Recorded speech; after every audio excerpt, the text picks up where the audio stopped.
हम सब एक पॉपुलेशन क्राइसिस से गुजर रहे हैं और अगर अभी इसे एड्रेस नहीं किया गया तो 2100 तक 93% कंट्रीज में एजेड पॉपुलेशन की प्रॉब्लम होगी। और ये मैं नहीं कह रहा हूँ, ये कहना है वर्ल्ड हेल्थ ऑर्गेनाइजेशन का। बट ऐसा क्यों हो रहा है, चलिए समझते हैं। एक टाइम था जब ओवर पॉपुलेशन को ह्यूमैनिटी का सबसे बड़ा रिस्क बताया जाता था, बट अब ऐसा लगता है कि पूरी स्क्रिप्ट ही पलट चुकी है। इनफैक्ट ऐसे कुछ देश हैं जो अगले 50 सालों में ही एक्सटेंड हो सकते हैं। इस पॉपुलेशन क्राइसिस को समझने के लिए हमें दो टर्म समझना बहुत ज़रूरी है। एक है रिप्लेसमेंट रेट और दूसरा है TFR या total fertility rate. Replacement rate, इसका मतलब है कि एक फीमेल को अपनी पूरी लाइफ टाइम में कितने बच्चे देने चाहिए ताकि नेक्स्ट जनरेशन अपनी प्रीवियस जनरेशन को पूरी तरह रिप्लेस कर पाए। ये नंबर होता है 2.1। TFR या टोटल फर्टिलिटी रेट, इसका सिंपल सा मतलब है कि इन रियलिटी एक वुमेन ऑन एन एवरेज अपनी पूरी लाइफ टाइम में कितने बच्चों को पैदा कर रही है। अगर TFR रिप्लेसमेंट रेट से ज़्यादा होता है तो पॉपुलेशन बढ़ने लगती है, वहीं अगर ये रिप्लेसमेंट रेट से कम हो जाए तो पॉपुलेशन डिक्लाइन होने लगती है।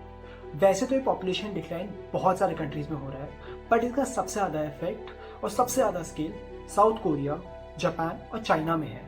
अगर हम चाइना की बात करें तो इनका TFR 1.1 है और प्रोजेक्शंस के अकॉर्डिंग इसके कारण इस सेंचुरी के एंड तक इनकी पॉपुलेशन 1.4 बिलियन से कम होकर 771 मिलियन हो जाएगी।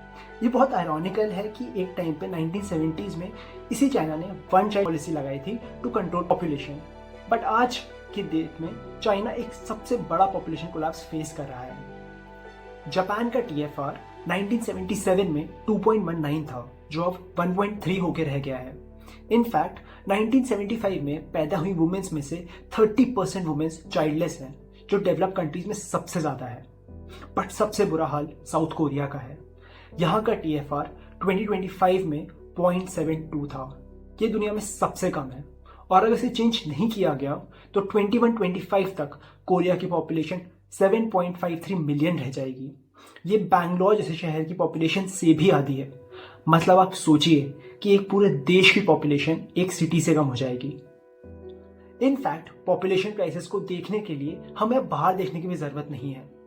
NFHS 5 या national family and health survey report की रिपोर्ट के अकॉर्डिंग इंडिया का TFR 2 हो चुका है, जो कि रिप्लेसमेंट रेट से कम है।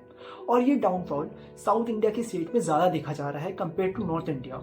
जैसे कि कर्नाटका का TFR है 1.5, तमिलनाडु का है 1.4 और केरला का है 1.5।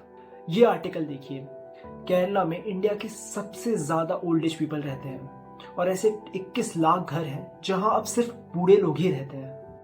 और ये इतना इम्पॉर्टेंट इशू है क्योंकि हमारी डेली लाइफ के हर डिसीजंस में ये इफेक्ट करता है। इसके इम्पैक्ट को समझने के लिए हमें एक और टर्म समझना होगा, वो है OADR, मतलब ओल्ड एज डिपेंडेंसी रेशो। इसका सिंपल सा मतलब है कि कितने बूढ़े लोगों के लिए कितने यंग लोग प्रेजेंट हैं।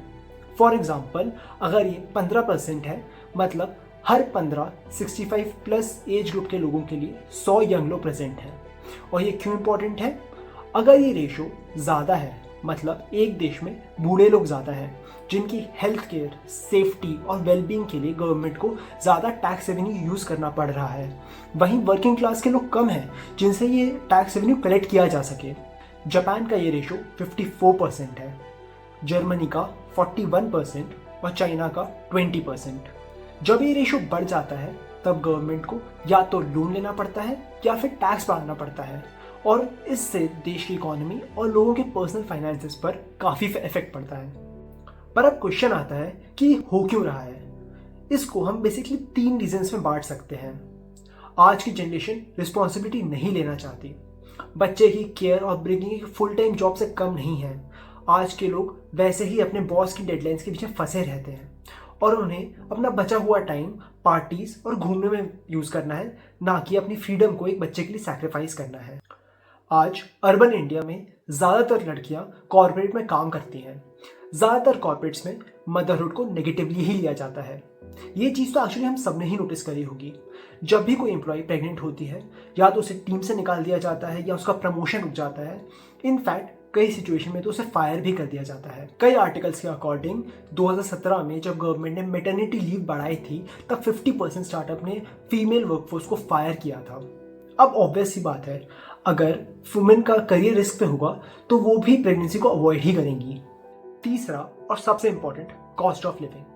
जहां बड़ी सिटीज जैसे दिल्ली, मुंबई और बैंगलोर में कई कपल्स वैसे ही पेचेक टू पेचेक जी रहे हैं, वो कपल्स बच्चे को अफोर्ड ही नहीं कर सकते। कई प्राइवेट स्कूल की फीस हर साल 1 लाख रुपए से ज़्यादा होती है, और अगर किसी बच्चे का हॉस्पिटलाइजेशन हो जाए तो मिनिमम 30 से 35 हज़ार रुपये खर्च हो जाते हैं। ऐसे में कई फैमिलीज बच्चों पे इतना पैसा खर्च ही नहीं कर सकती, इसलिए वो पेरेंटहुड अफोर्ड ही नहीं कर पाते। फर्टिलिटी रेट डिक्लाइन के साथ एक और चीज़ है जो इस पॉपुलेशन क्राइसिस को और वर्स कर देती है, वो है माइग्रेशन। वैसे माइग्रेशन 2 टाइप का होता है, इमिग्रेशन और एमिग्रेशन। इमिग्रेशन जब होता है जब कोई किसी जगह पे शिफ्ट होता है, और इमिग्रेशन तब होता है जब कोई वहाँ से मूव आउट कर जाता है। फॉर एग्जाम्पल, अगर कोई यूएस शिफ्ट होता है तो उसे बोलेंगे कि उसने इमिग्रेट किया है। वहीं अगर कोई इंडिया छोड़ के कोई और देश चला जाता है तो उसे बोलेंगे कि उसने इंडिया से एमिग्रेट किया है। माइग्रेशन को डोमेस्टिक और इंटरनेशनल में भी डिवाइड किया जा सकता है। डोमेस्टिक माइग्रेशन में mainly rural to urban areas में होता है। जनरली यंग लोग अपॉर्चुनिटीज़ की तलाश में रूरल एरिया से अर्बन सेंटर्स में मूव करते हैं। इससे एक बहुत बड़ा डेमोग्राफिक शिफ्ट हो रहा है। रूरल एरियाज में अब यंग लोग ही नहीं बच रहे हैं, क्योंकि वो सारे अर्बन सेंटर्स जैसे बड़ी सिटीज़ में मूव करते जा रहे हैं। जापान का एक विलेज है इचिनोनो, जिसमें अब सिर्फ बूढ़े लोग ही बचे हैं। वहाँ पे अब वहाँ के लोग ह्यूमन पपेट्स का यूज़ करते हैं ताकि यंग लोग का फील क्रिएट किया जा सके। सेम केस इटली के विलेज फेरिगोना का है। यहाँ पे कई सारे प्राइमरी स्कूल्स बंद हो गए हैं, क्योंकि 4 ही बच्चों ने इस विलेज में एक साल में जन्म लिया है। अब आप सोच सकते हैं कि कितनी ज़्यादा सीरियस सिचुएशन है। एक और चीज़ जो बहुत ज़्यादा हो रही है वो है इंटरनेशनल माइग्रेशन। कंट्रीज जैसे साउथ कोरिया, जापान और इटली पुअर या डेवलपिंग नेशंस जैसे इंडिया, बांग्लादेश से हाईली स्किल्ड लोगों को बुला रही है टू फिल द गैप, और लोग भी खुशी खुशी जा रहे हैं क्योंकि उन्हें तो एट दिन बेटर लाइफ ही मिल रही है। इससे एक बहुत बड़ी प्रॉब्लम हो रही है। इससे इंडिया जैसी कंट्रीज में ब्रेन ड्रेन और फर्टिलिटी डिक्लाइन हो रहा है। बेसिकली ये सारे डेवलप्ड कंट्रीज अपना पॉपुलेशन डिक्लाइन पुअर और डेवलपिंग कंट्रीज को एक्सपोर्ट कर रहे हैं। इसी के साथ साथ इन सारे देशों की गवर्नमेंट्स ने काफ़ी सारी पॉलिसीज लाई हैं टू प्रमोट चाइल्ड केयर, जैसे cash transfer for birth, parental leaves, child care subsidies, tax breaks. In fact Italy हर साल $17.4 बिलियन स्पेंड करता है फॉर चाइल्ड केयर पॉलिसीज। वहीं जापान $24.5 बिलियन और साउथ कोरिया सबसे ज़्यादा $62 बिलियन। बट इतना पैसा खर्च करने से भी कोई ज़्यादा फर्क नहीं आया है, क्योंकि एक ऐसी चीज़ है जिसे शायद मॉनेटरी पॉलिसी से सिर्फ एड्रेस नहीं किया जा सकता। इन पॉलिसी के पीछे कई सारी प्रॉब्लम्स हैं, जैसे ज़्यादातर सब्सिडीज वन टाइम होती हैं, मतलब पेरेंट्स को ये सिर्फ चाइल्ड बर्थ के टाइम मिलता है, बट बच्चे को बड़े करने के लिए 18 साल लगते हैं, और ये काफ़ी लॉन्ग प्रोसेस है जिसमें काफ़ी सारे पैसे यूज़ होते हैं, जो ये पॉलिसीज एड्रेस नहीं करती। आज भी पेरेंटहुड को मेनली एक फीमेल की रिस्पॉन्सिबिलिटी समझा जाता है।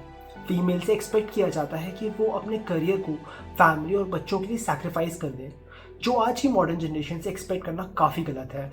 और तीसरा है अपॉर्चुनिटी कॉस्ट। चाइल्ड अपब्रिंगिंग के मेन ईयर्स 27 से 40 साल तक होते हैं, और ये वही टाइम है जब एक इंसान अपनी लाइफ में कुछ बड़ा भी करना चाहता है। और इससे एक बहुत बड़ी कॉन्फ्लिक्ट होती है कि किसे प्रायोरिटाइज किया जाए, अपने करियर को या फिर पेरेंटहुड को।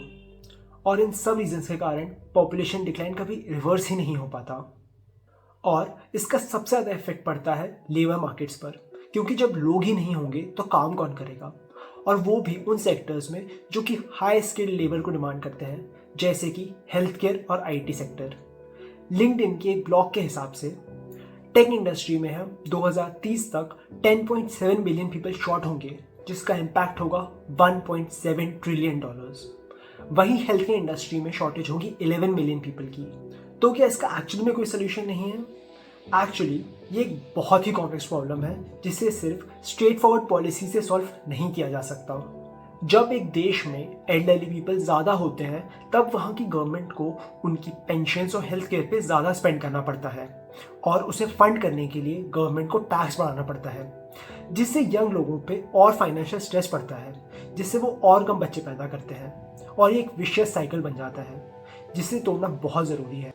हमें सोसाइटी के बिहेवियर में एक चेंज लाना होगा, जहाँ पेरेंटहुड को मेल और फीमेल की इक्वल रिस्पॉन्सिबिलिटी की तरह देखा जाए, ना कि सिर्फ फीमेल की। इसी के साथ वर्क प्लेसेस में वुमेन को मदरहुड के लिए पिनलाइज करने की जगह उन्हें प्रमोट करना चाहिए।